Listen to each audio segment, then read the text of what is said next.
Hi guys, this is Stylish. I'm doing another first person VOD for you guys, and this time I'm going to play versus a Swedish player called Siege. He's probably the second best Zerg in Sweden right now, uh, right after Norgrim. He is he has been inactive for a while, but now he's back and he's doing pretty good on ICUP, and well, I wish him all luck in his comeback. Anyway, this time I'm gonna do an in-game VOD of the 9-minute push turn versus Zerg. I have already shown you the build order, where I was talking about more in detail about the exact build, about the timings, and about what to build next with using the CD and stuff like that. But this time I'm more going to talk about what I think, maybe about the meta game or whatever it's called.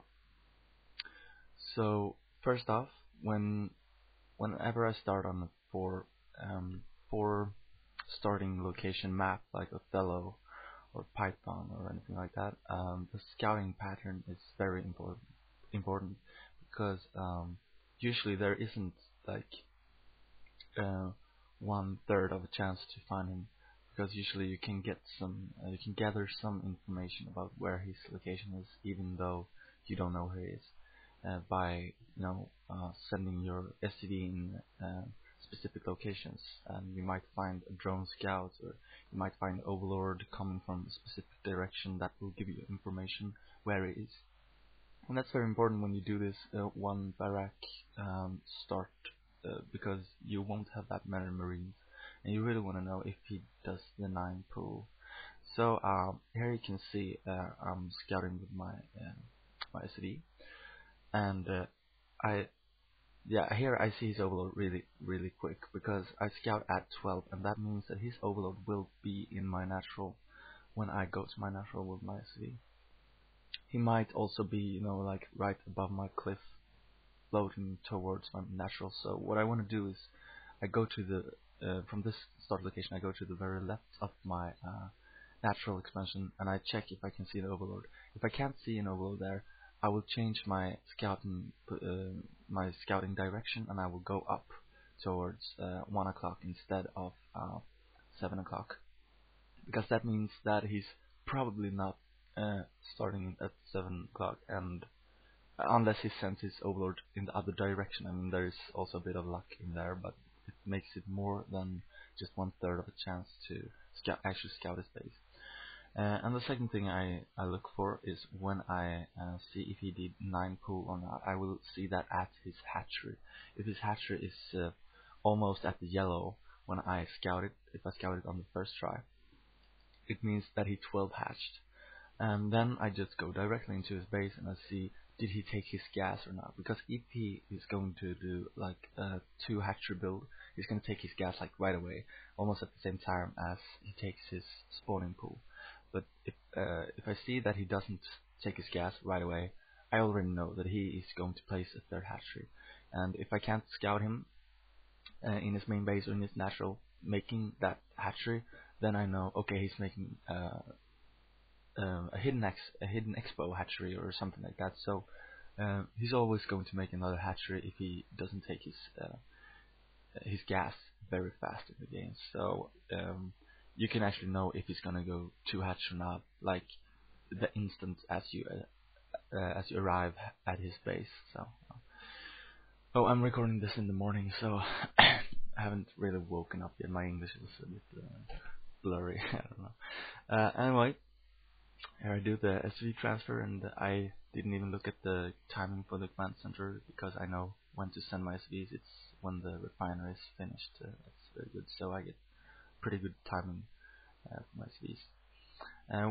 One good thing to think about when you start a game is like the first placement of your barrack. I really want to do some macro area that can fit inside of one screen. I use F4 to get back to my macro area, where I just macro up and then go back to the battle. So I really want to have space. I want to have room for every macro building in just one screen. And that's actually pretty hard on this location. I was hoping I wouldn't get this location for you guys on this specific VOD, because this location I think is probably the hardest location where you can place your macro area in just in one screen, because it's really hard to find any space to do that. So I place my barracks as good as I can, and the factory and starports will still get a little more down on the map, so I have to scroll when I macro. But I mean, it doesn't really matter that much, but I always try to keep my barracks and factories and starports like in one screen as much as possible anyway. So back to the game. He did a 3-hatch build, and from there he can either do mutalisks or he can do, well, basically lurkers. He could also do the all-in circling rush, but since I have my supply depot there, I have additional vision, and I don't really care about if he goes all-in links, because if he does, I will have time to pull all my SVs to my main.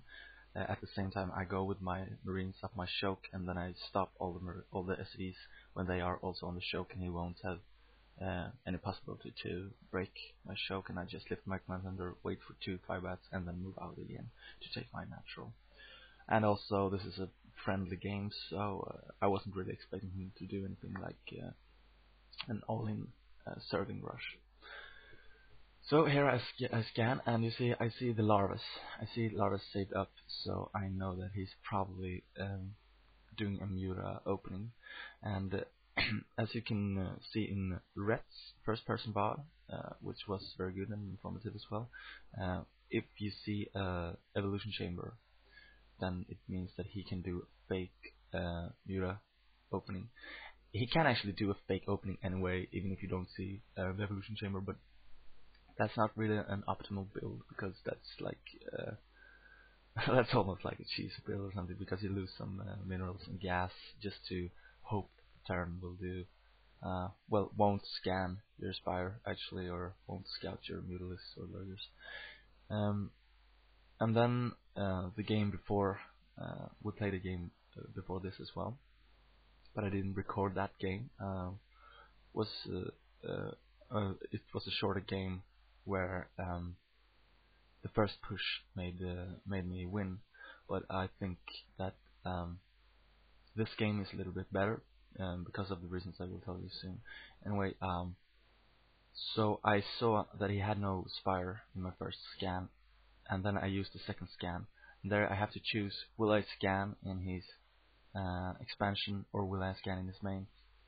And in our last game, he put his spire in his main, so I thought maybe he will put his spire in his main. Maybe that's what he does. And my first scan didn't really cover his whole main, so that's why I chose to scan another scan in his main, and I found it, obviously. So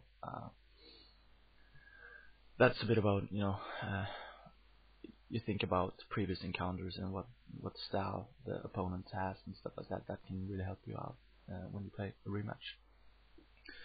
The thing about this game that I think is interesting is that I do my first push at 9 minutes. It's almost exactly 9 minutes. I think my vessel pops at 8:55, and then it gets to my natural at like 9 minutes. So everything is going fine. I think I have like 85 supply. Maybe I missed a couple of SCV defending versus mutalisks, and maybe I missed just a couple of marines. But I think I have like 2 12s of marines, and then like 5 medics, 3 tanks, and a vessel. So that's pretty good. But I really fuck up my initial push. I have like this major control issue. I don't know. Only this game, of course. It's maybe because I have been playing mech for like a month now. Because the map of the week has been Destination and Medusa, and I really like to do mech on those maps. So I haven't been practicing the bio micro turn versus Zerg. Anyway, I will really practice my micro until my next VOD, of course. But I think it could be useful to see to watch a game where the first push really fucks up. It's just to show that this builder, it's still strong because of those early upgrades and because you add all those barracks when you move out and stuff like that. It's not really important that you kill him on your first push. Just do some damage. And it also will show you how much damage it would have done if I microed properly. And drop him his main at the same time. Oh, I hate when the tank does that. I don't know. He wanted to go his own way, and he met his maker, I guess. So, as you can see here, I accidentally move into some lurkers, and then he comes and flanks me. He plays very good here, but it's not like totally fucked up yet. And then I'm gonna defense matrix my dropship, and then my vessel just goes to his main. I have no idea. I can't see where I click on his main with my vessel. My vessel just goes into his main, so I lose all vision of his lurkers, and all my units like die. And I wasn't fast enough with my scan and anything like that. So basically, I was just great. He raped me that battle. Okay, so from now I think like, oh shit, I really gotta keep pressure on him. And I know he has his third. Somewhere, so now I think I might pressure his third at the same time as he is clearing up my marines in his main, because I did the dropship at the same time. I got some drones and I targeted the spawning pool, and I think it survived at 20 health or something like that. That's typical. Anyway, what's really good about this build is that right now I have 2-1 upgrades with my marines. So his lurkers is not very good against my marines at this part of the game. I can micro pretty good and get away with things you couldn't get away with if you didn't have the upgrades. So I just put pressure on him. I know that he has hive tech now and that he wants a Nidus up as fast as possible. And I hope that this Nidus is the first building Nidus, and I kill it as soon as possible, because a Nidus is like, it can change the game totally. Always when you go into an expo and you see a Nidus, kill the Nidus first. It's more important than even killing the drones. And then I just micro here a bit, and I just try to keep him busy, and at the same time put pressure on his main again. That's really important. I think when Zerg has hive tech up, one of the most important things is just put pressure on him. Even if you don't have that big army, just move around and as Day 9 put it, be cute everywhere. Just keep him busy and keep him out of your base, because the moment that you see a dark swarm in your natural, that's the moment you're basically gonna lose the game. So I caught him a bit off guard here, since I was microing up in the corner and attacking here at the same time, but I think it would have gone quite well anyway, because I have 2-1 upgrades and soon I have 3-2 upgrades. So this build is really strong late game as well, even if your first push fucks up. As you noticed, I've added another barrack as soon as possible and added another starport. And then as the game goes along, you can add more barracks and maybe another starport as well if you get a third gas. Because at some part of the game, when you micro and macro and attack everywhere at the same time, you're gonna have enough money to expand. So be sure to take your third, like somewhere in time where I did take my third here. I forgot to mention it in this commentary now, but you could see it. Just go back and see when I took my third. Anyway, so in this late game, I will have 2 starports making vessels, and I will have almost 3-2 upgrades marines. And if the Zerg isn't on 4 bases right now, he's basically in big trouble, because I'm 3 bases well upgraded, and I'm in macro mode. So that's one of the strong parts of this build order. Just as I said before, the early upgrades, it's so strong. Early upgrades is like everything in Terran versus Zerg. And as you see here, I push him at 2 locations at the same time.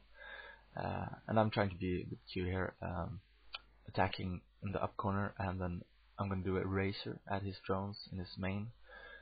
But I see scourges like everywhere, so I get a bit afraid, and I have to go back. But he wasn't really thinking to, he wasn't aiming for those vessels with the scourge. He was going to go up here, but I didn't know that, so it's better to be safe. And here he cast a Dark Swarm, and you don't always have to, go back when he casts a Dark Swarm. I noticed he had only one lurker, and I had like this huge army, so yeah, then I can just go through and kill his buildings. So. And here I do the razor. Well, it's GG anyway. So I thought it would be good to show you this replay where I really fuck up my first push, and show you that this strategy is not only viable if your first push does significant damage. You don't even have to do significant damage if you do this strategy. But then just imagine how strong it would be if you do significant damage and drop his main at the same time, and then attack his third with another army, a new produced army from your natural. I mean, it's insanely strong, and I advise you to practice this build as your standard Terran versus Zerg build, because it's not really weak. It doesn't have any weaknesses versus Mulis, and it's very whenever you do this build, you can adjust to whatever he's doing, because it's the opening that's very standard. And if you do 2 hatch, you can just change your build, and if you do lurkers, you can change your build, etc. But this time he did 3 hatch muta, so I kept to the build, and I won the game. So I will be playing versus this guy more, and hopefully can give you one more game of this strategy, and then I go on to do a VOD of some other strategy. I hope you had fun watching this, and